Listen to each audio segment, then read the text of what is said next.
Halo, welcome back to my channel. Nah, kali ini kita akan membahas keresahan kita bersama. Dan kalau misalnya ada teman-teman yang lagi memasuki fase ini dan kayaknya merasa ini sangat berat sekali, I understand you karena aku juga balik dari sana. Dan gimana sih cara kita untuk survive dan keluar dari masa-masa yang berat ini gitu. Nah, kalau misalnya kita sekarang adalah pengangguran kebidanan, udah bertahun-tahun nganggur, terus kemudian apakah kita harus menyerah atau apakah kita harus memulai kembali? Terus kalau misalnya mau memulai kembali, kita harus start dari mana gitu ya. Aku akan bahas di sini dan semoga ini bisa membantu teman-teman untuk menjadi perspektif atau insight barunya sehingga bisa lebih bersemangat lagi ke depannya untuk mencapai visi dan misi teman-teman. Di sini goalsnya bukan teman-teman untuk stay di kebidanan, enggak. Kalau misalnya ini bukan sesuatu yang teman-teman inginkan, teman-teman memiliki goals lain yang lebih clear untuk masa depan dan sebagainya macamnya, itu oke. Tapi sekarang adalah gimana caranya untuk keluar dari trap ini supaya teman-teman nggak merasa bersalah dan tidak menyesalinya di masa depan karena teman-teman tidak melakukan sesuatu hari ini. Karena percayalah, masa-masa yang kita lalui dalam masa pengangguran itu walaupun hari-hari kita terasa lambat, tapi secara kumulatif waktu itu cepat banget. Rasanya baru kemarin kita tamat, ternyata udah 3 tahun aja nganggur. Untuk memulai kembali kayaknya semuanya udah nggak bisa lagi, udah nol kemampuan. Kemudian juga kalau misalnya berhenti juga sayang, udah mahal-mahal banget ini orang tua nguliahin, masa iya berakhir seperti ini gitu ya.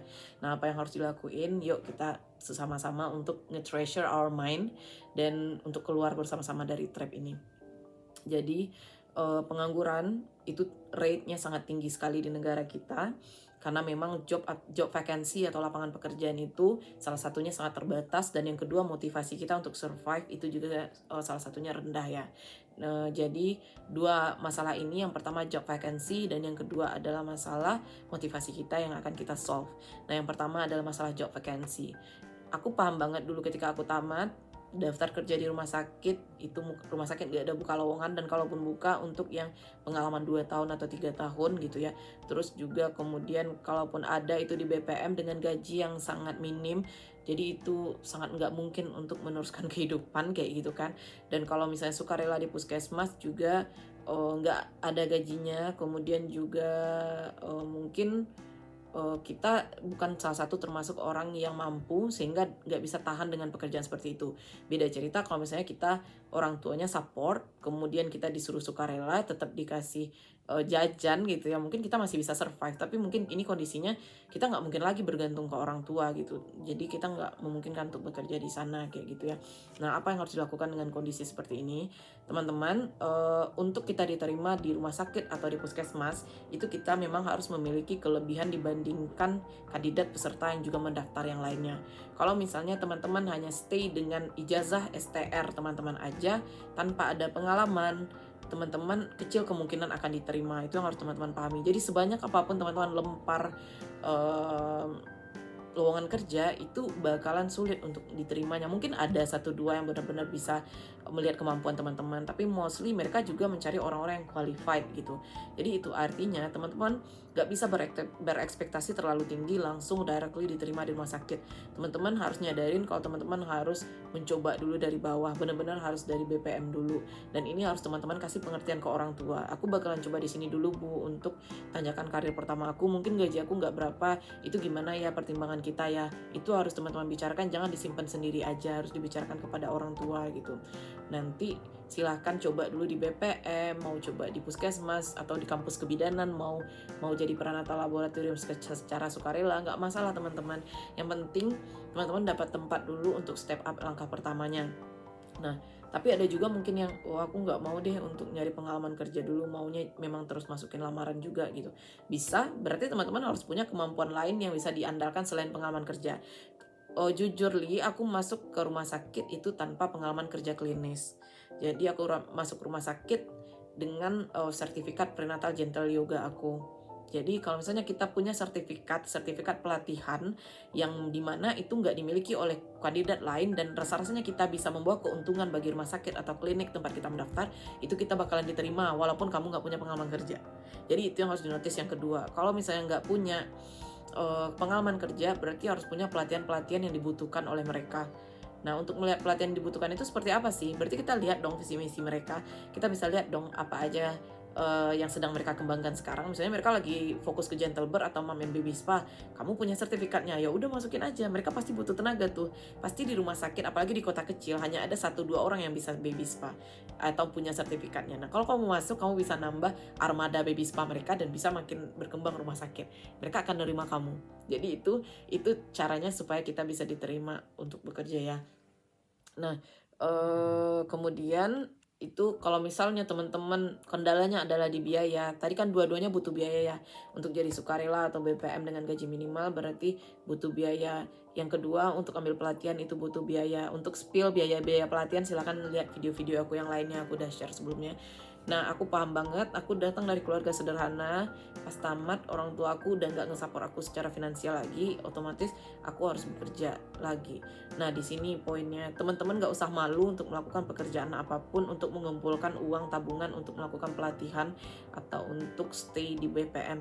Lakuin aja apa yang bisa teman-teman lakuin. Sekarang itu udah zaman digitalisasi, teman-teman bisa banget untuk ngajar les, bisa banget teman-teman untuk pakai YouTube teman-teman, pakai TikTok teman-teman untuk berbagai macam usaha. Teman-teman bisa dropship, teman-teman bisa jadi seller dan sebagainya macamnya.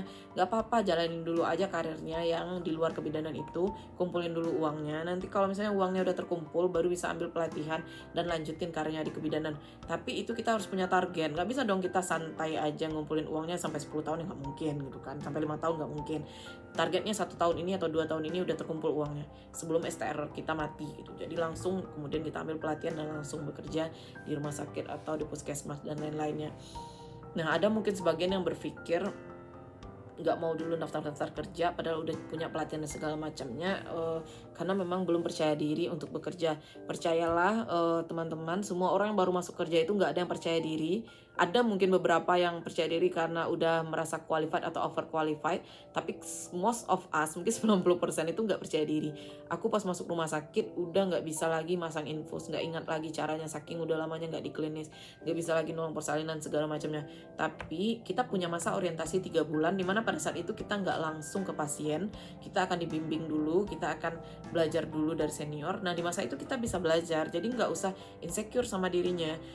Pentingnya kita untuk mengaku kemampuan kita di awal-awal bekerja itu bilang aja dulu, aku udah lama bu nggak kerja, nggak bisa ini itu, ibu suruh aja aku dulu, ajarin dulu aku ya bu ya, semuanya ini gimana caranya. Yang penting jangan di depan pasien aja gitu. Teman-teman belajarnya liatin dulu ibunya, karena ada tahapan belajar ya. Kita dulu observasi dulu, kemudian cobain dulu sendiri ke manekin, baru kemudian kita cobain sendiri kayak gitu. Pahami dulu itu caranya, nanti teman-teman akan bisa sendiri seiring berjalannya waktu. Dalam beberapa bulan, aku yakin sih 3 bulan teman-teman udah bisa menguasai kemampuan teman-teman ya. Jadi nggak perlu insecure, apalagi teman-teman udah lulus kebidanan, itu udah artinya udah qualified secara teoritikal dan praktikal. Walaupun teman-teman merasa nol, wajar, semua orang akan merasa nol. Pindah dari rumah sakit ke puskesmas pun aku nol. Aku benar-benar nggak tahu gimana nih cara masang implan, gimana nih cara ngurus rujukan pasien. Ya nol lagi dong, sama aja gitu. Jadi nggak masalah aja, don't feel insecure untuk masalah ini kayak gitu. Nah, jadi caranya seperti itu. Kemudian kalau ada yang mikir untuk lanjut kuliah tapi aku nggak passion nih di kebidanan gitu ya, aku maunya lanjut kuliah aja, berarti jangan ditahan-tahan lagi keinginannya. Ya udah, lanjut kuliah aja. Apa yang bikin teman-teman ragu gitu? Karena teman-teman sebenarnya nggak pengen juga lanjut kuliah, itu hanya sebagai tameng teman-teman aja. Karena aku juga merasa seperti itu dulu, kayaknya aku maunya lanjut aja deh, padahal sebenarnya aku tuh insecure untuk bekerja. Dan kemudian juga kalaupun passion aku nggak di sana, sebenarnya bisa aja aku mengerjakannya kan, cuma aku memang nggak mau aja kayak gitu. Jadi pentingnya itu untuk realizing dulu. Teman-teman dalam beberapa tahun akan menyesal karena nggak mencoba apapun, karena nggak lanjut kuliah, karena nggak ngambil pelatihan, karena nggak coba bekerja. Dan kemudian walaupun mungkin akhirnya bahagia, maksudnya itu jalannya teman-teman untuk jadi ibu rumah tangga, untuk kemudian mengembangkan bisnis yang lain, tapi at least teman-teman udah mencoba ini dan gak ada penyesalan di belakang lagi nanti gitu. Nah, it's okay kalau misalnya pada akhirnya setelah teman-teman nonton video ini tetap sih aku nggak mau kerja di kebidanan, ya it's okay. Berarti teman-teman sekarang harus pursue karir teman-teman yang lain, ikut kayak pelatihan apapun yang mungkin teman menuju ke karir teman-teman. Misalnya mau belajar content creator, misalnya mau jadi content creator aja, atau mau belajar manajemen karena memang maunya turun ke manajemen aja deh, atau mau belajar tentang promosi yang lain-lainnya, ya bisa-bisa aja kan. Tapi you should make a move. Itu sih intinya, you should make a move. Kemudian tahu peta grand scheme dari kehidupan kita. Aku 10 tahun lagi mau apa, 5 tahun lagi mau apa, baru kemudian susun step by stepnya dari sana. Kalau udah teman-teman susun, nanti teman-teman akan punya semangat sendiri untuk mencapai step ini, step itu, dan step selanjutnya. Oke, jangan patah semangat. Kadang-kadang memang ada fase kita untuk berpikir, untuk benar-benar low dulu seperti ini, untuk kemudian kita bisa bersinar. It's okay, semangat, karena aku juga dulu bertahun-tahun banget jadi pengangguran, dan alhamdulillah sekarang udah experience bekerja di kampus kebidanan, puskesmas, dan rumah sakit juga. Jadi jangan menyerah dan patah semangat ya. Semangat teman-teman.